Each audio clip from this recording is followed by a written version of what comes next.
जय जिजाऊ, जय शिवराय, जय शंभूराजे. नमस्कार मित्रांनो. आधीच्या भागात आपण बघितले शहाजी राजांनी जिजाऊंना आणि शिवबाला बंगळूरला बोलावले. जिजाऊंनी सईबाईंना माहेरी ठेवून त्या दादोजी आणि शिवबासोबत बंगळूरला गेल्या. शिवाजीराजे बंगळूर शहर खूप कौतुकाने बघत होते. भाऊ संभाजी आणि एकोजी यांची भेट झाली. आबासाहेब म्हणजे शहाजीराजे आणि शिवाजी यांची भेट झाली. पूर्ण परिवारास खूप दिवसांनी एकत्र येऊन खूप आनंद झाला होता. शिवाजीराजांचा सहवास शहाजीराजांना फारच आवडला होता. परंतु जिजाऊ आणि तुकाबाई यांच्या विचारात थोडी तफावत होती. 2 वर्षांनी जिजाऊंनी शिवबाला घेऊन पुन्हा पुण्याला जाण्याचा निर्णय घेतला.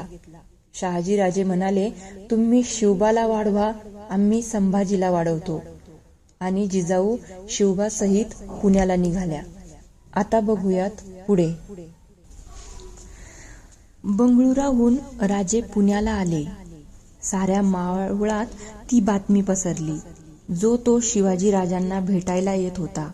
पाटील, कुलकर्णी, देसाई, देशपांडे, देशमुख सारे येऊन भेटून जात होते. राजे तेच होते, थोडे मोठे झालेले. बदर पडला होता फक्त फडात. पूर्वी नुसते कारकून दिसत, आता फडाचा भारदस्तपणा आला होता. आदब आली होती, कारण दप्तरी आता पेशवे, डबीर, अमात्य होते. 1.5 वर्षाच्या कालावधीनंतर पुण्याला आल्यामुळे या कालखंडात घडलेल्या गोष्टी दादोजी नरेकरांकडून समजावून घेत होते. दप्तर तपासणीत ते मग्न झाले होते. बाहेरच्या कारभाराबरोबर शिवाजीराजांना दादोजी फडातही सक्तीने गुंतवित होते. पत्रव्यवहार, कारभार पाहायला लावित होते. राजे स्नान व देवाला नमस्कार करून आले. जिजाबाई वाट पाहत होत्या. मासाहेबांच्या पाया पडून ते पाटावर बसले आणि दुधाचा पेला त्यांनी दूध पिऊन होताच जिजाबाई म्हणाल्या, राजे आता उठा, नाहीतर दप्तरी उशीर केल्याबद्दल दादोजी दोष देतील. तोच नोकर आला, त्याने वर्दी दिली. मुधोजीराव निंबाळकर आले आहेत. शिवाजीराजे गडबडीने उठले, बाहेर जाऊ लागले. जिजाबाई म्हणाल्या, राजे, मुधोजीराव आपले सासरे, उघड्या डोक्यानं सामोरे जाऊ नका.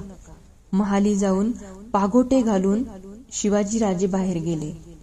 या राजे, काय म्हणतं बंगळूर? मुधोजीरावांनी विचारले. राजे हसले.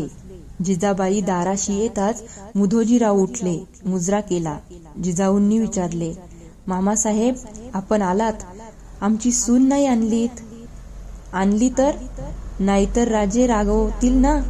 मुधोजीराव म्हणाले, राणीसाहेब तो पहा, मेना आलाच. वाड्याच्या दारासमोर मेना थांबताच दाशी थांबल्या. दादोजी पगडी उपरणे सावरून पायऱ्या उतरले. पायावर पाणी घेऊन सईबाई वाड्यात आल्या. नेसलेल्या लुगड्याने सारा डौल बदलला होता. वय लहान असूनही त्या डौलात येत होत्या. साऱ्यांवरून नजर फिरत होती. झडणाऱ्या मुजऱ्यांचा त्या स्वीकार करीत होत्या. दादोजींनी केलेल्या मुजऱ्याचा स्वीकार त्याच हास्यवदनाने त्यांनी केला. वाड्याच्या प्रथम सदरेत त्या आल्या. दाराशी उभ्या असलेल्या जिजाऊंच्या त्या पाया पडल्या. जेथे दादोजी होते तेथे जाऊन त्यांनी त्रिवार नमस्कार केला आणि त्या परत जिजाबाईंच्याकडे आल्या. जिजाबाई तिला गालगुच्च्या घेत म्हणाल्या, भारीच पोक्त झालीस हो, आणि नवऱ्याच्या कुणी पाया पडायचं? आणलेला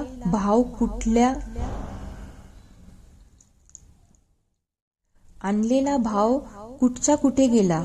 सईबाई खुदकन असल्या आणि जिजाऊंना बिलगल्या.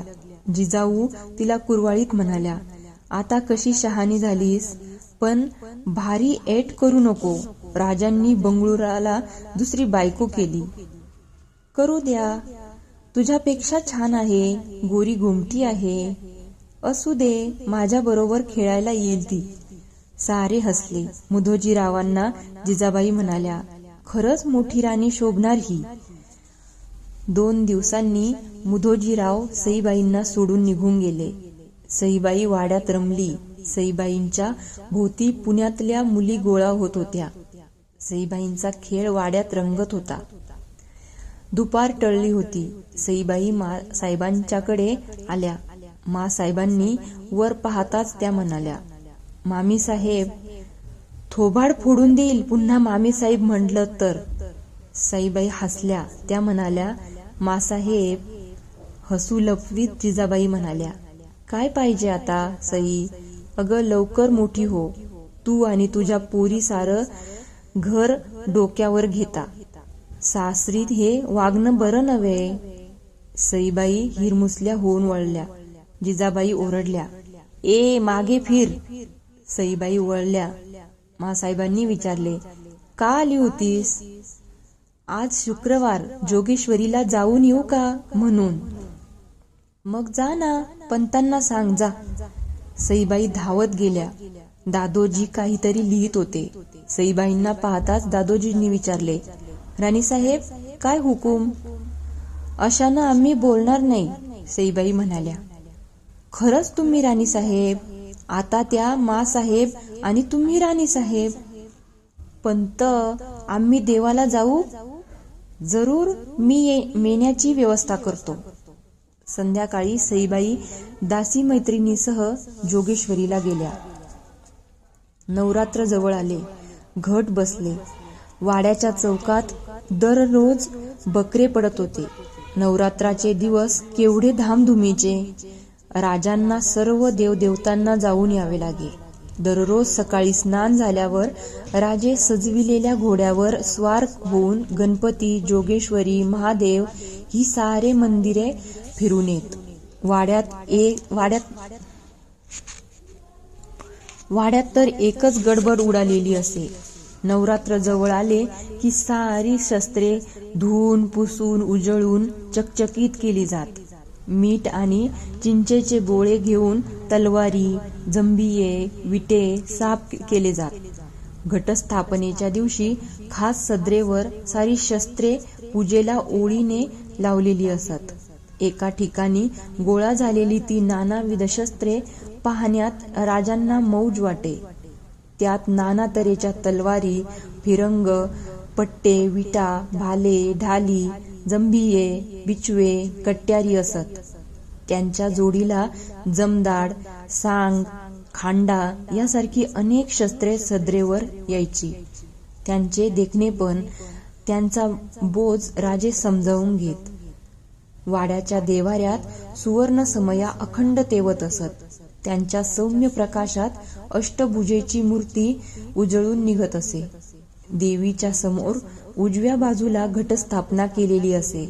दररोज एक खाऊच्या पानांची माळ वर बांधली जात असे.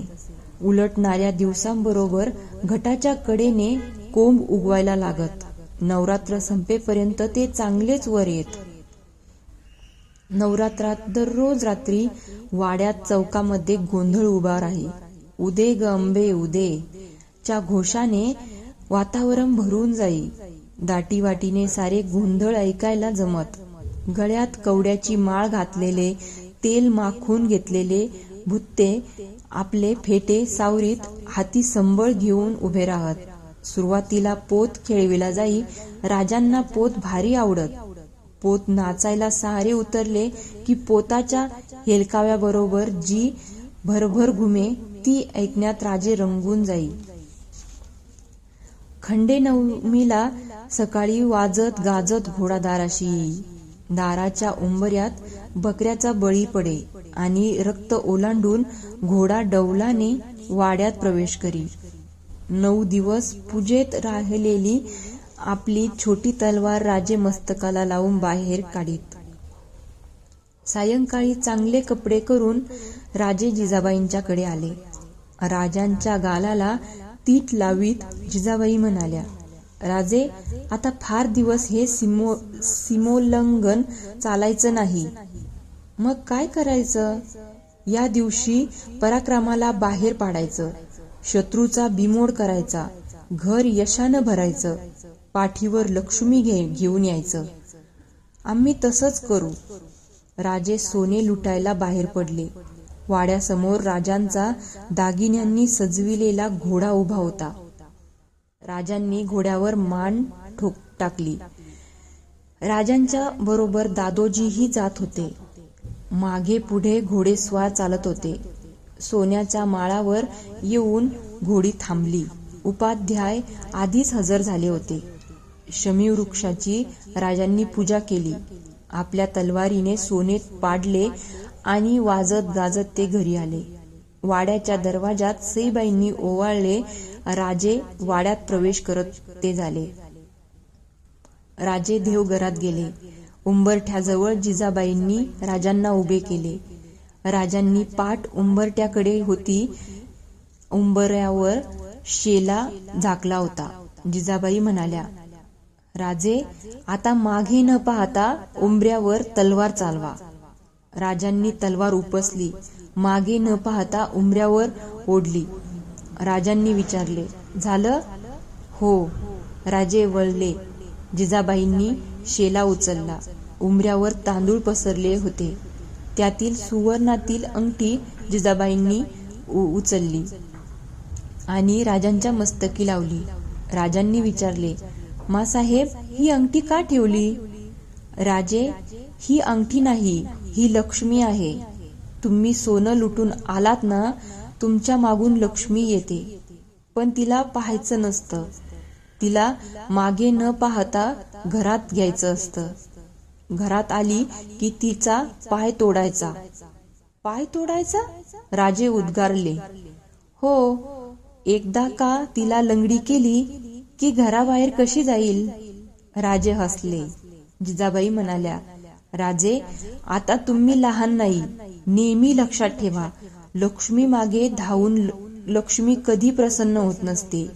ती कर्तृत्ववान माणसाच्या पाठीमागून आपोआप येत असते. लक्ष्मी नेहमी पाठीशी ठेवावी आणि संकटे समोर बघावीत, हे विसरू नका.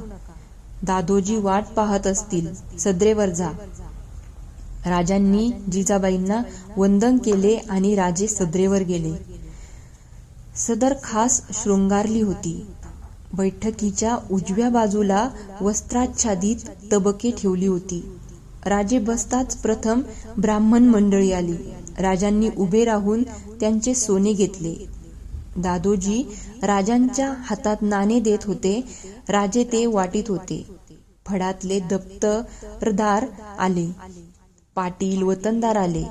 त्यानंतर पागेचे अधिकारी, नोकर आले. घराचे नोकर आले. राजांनी उठून दादोजींच्या पायी मस्तक ठेवले. दादोजींनी राजांना कवटाळले. जिजाबाई म्हणाल्या, राजे, दादोजींना मोहरा नाही दिल्या.